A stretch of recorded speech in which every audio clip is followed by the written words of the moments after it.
Now in this video of the mandible, I will generally talk about some facts related to it. I will tell you about the ossification, then I will tell you what happens, the anatomical changes happen in the mandible from infants, children, adults and to the old age. Okay, then I will tell you something about the structures which is related to the mandible at a glance. Alright, which I already covered in part 1 of this video. Now let's get started. Now the mandible is the second bone next to the clavicle to ossify in the body. Okay, now the first bone to get ossified in the body is the clavicle. Okay, now it ossifies first and also is the last to get fully ossified. Now that is the property of the clavicle, but mandible is the second bone to get ossified in the body. Now its greater part ossifies in membrane. Now the greater part of the mandible ossifies in membrane. The parts ossifying in cartilage include the incisive part below the incisor teeth. Okay, now this parts ossify in cartilage including the incisive part. Okay, and the two parts fuse over here. Alright, now the upper half of the ramus above the level of the mandibular foramen. Okay, this was the mandibular foramen. Now upper half of the ramus of the level of mandibular foramen. Each half of the mandible ossifies from only one center. Okay, now that is one thing to be remembered, that each half of the mandible ossifies from only one center, which appears at about the 6th week of intrauterine life. Alright, now it generally appears the ossification center in the mesenchymal sheath of Meckel's cartilage. Okay, the ossification center mainly appears in the mesenchymal sheath of the Meckel's cartilage near the future mental foramen. Alright, because the mental foramen was still developing at that time. Now what's the Meckel's cartilage? Meckel's cartilage is actually the skeletal element of the first pharyngeal arch. Alright, it is basically the skeletal element of the first pharyngeal arch. Now at birth, the mandible consists of two halves connected at the symphysis menti by the fibrous tissue. Okay, this is the right half, this is the left half. Now they get fused at the symphysis menti. This is actually a fibrous cartilaginous junction during birth. Okay, now with time it gradually fuses and becomes bony. Okay, in the first year of life basically. Now 8 changes in the mandible. Alright, first we'll discuss about the infants and children, then the adults, then the old age. Now in infants and children, the two halves of the mandible fuse during the first year of life.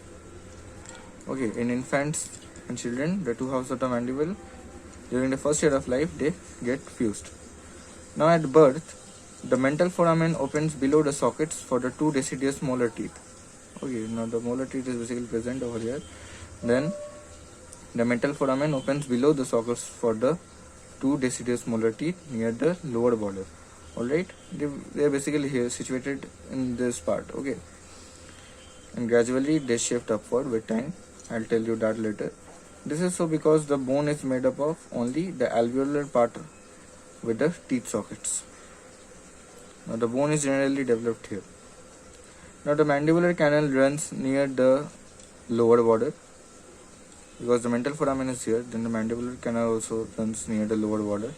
Okay, the foramen and canal gradually shift upwards. Now with time what happens is the foramen and the canal gradually shift upwards. Let's now talk about the angle. Okay, the angle is basically obtuse in the infant and children stage. It is 140 degree or more because the head is in line with the body. Alright, it's basically obtuse. The coronoid process is large at that time and it projects upwards and above the level of the condyle. Alright, in adults, the mental foramen opens midway between the upper and lower border because the alveolar and subalveolar parts of the bone are equally developed. Okay, so it opens midway. Alright, Now the mandibular canal runs parallel. Now you know where is the mandibular canal? from the inner surface, there is the mandibular foramen. The mandibular canal runs here and opens outside this mental foramen. Alright, now the mandibular canal runs parallel to the mylohyoid line in adults. Okay, now the angle reduces. Now this is the most important part. In the infants and children stage, we learned that the angle of the mandible was 140 degree or more and it was obtuse. Now in the adult stage, it basically becomes almost vertical. Okay, and the angle reduces. It's still obtuse, but the angle reduces from 110 degree or 120 degree. So I told you in adults that the angle reduces from 140 degree to 110 or 120 degree in adults. Now in old age, teeth fall out, okay, and the alveolar border gets absorbed, so that the height of the body is markedly reduced. The body gets reduced, okay, and the mental foramen and mandibular canal are close to the alveolar border. So what happens from the childhood stage to the old age, that this mental foramen and the mandibular canal, they generally shift upwards, alright, with time. So from that, from this interesting fact, we can just determine the age of the mandible and basically the age of the person. Alright, so it's very important in forensic examinations. If we find any unknown mandible, so we can just determine it. Okay, now the important part is that in old age, the angle again increases. Now what we learned in the childhood stage, the angle was basically 140 degree or more. Then in the adult stage, it get reduced to 110 degree or 120 degree. In old age, it again becomes 140 degree. Can you imagine? It again becomes, the ramus again becomes oblique. So that was an interesting part. Now let's talk about some structures related to the mandible. So I told you that below this mylohyoid line, there was this submandibular fossa. Here it lodges a submandibular gland, and above this genial tubercles, here there is a sublingual fossa which lodges the sublingual gland. Now it also accompanies the lymph nodes of the parotid and submandibular and submental. Okay, the lymph nodes are also present in their respective position. Now coming to the arteries. So I told you there are a lot of important arteries in the maxilla, in the mandibular bone. Now the arteries. Now the maxillary artery, it basically lies here. Okay, in the superficial temporal artery. Okay, it's present superficially in this region. Then the masseteric artery, it's present here at the this mandibular notch on either side.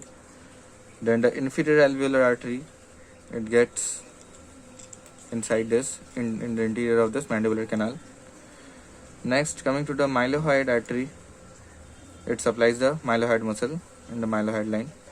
Next, the mental artery from here, from the mental foramen. Then the facial artery, at this junction, it forms a groove, it lodges here. Okay. Now one important part I told you in the previous video as well, the facial artery and the maxillary artery are not accompanied by the nerves. Okay, and the lingual nerve over here, okay, in the medial surface of the ramus, it's not accompanied by its respective artery. So that's a good exception to be remembered. Okay, now the muscles of mastication. Okay, here in the lateral surface of the ramus is present the masseter muscle.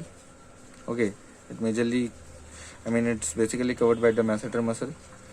Now the temporalis is present, okay, in the superior border of the ramus. Just surrounds it, and it extends down, it extends down in the anterior border of this coronoid process. Okay, both, it can be seen both from the lateral surface and from the medial surface.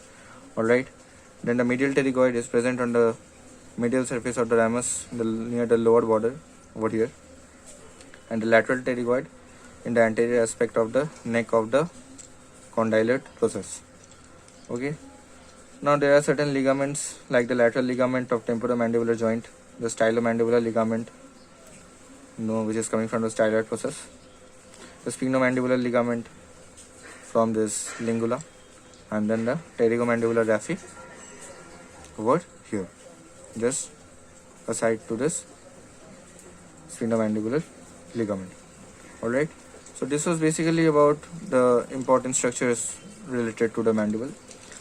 Now coming to a clinical anatomy position, the clinical anatomy thing, the mandible is commonly fractured at the canine socket where it is weak. Now where is the canine socket? Basically over here. Okay, so here the mandible is bit weak, so it's the easy point of fracture for the mandible. Now involvement of the inferior alveolar nerve in the callus may cause neuralgic pain, which may be referred to the areas of distribution of buccal and auriculotemporal nerves. Okay. Now if the nerve gets paralyzed, the area supplied by these nerves becomes insensitive and they will be not functional at all.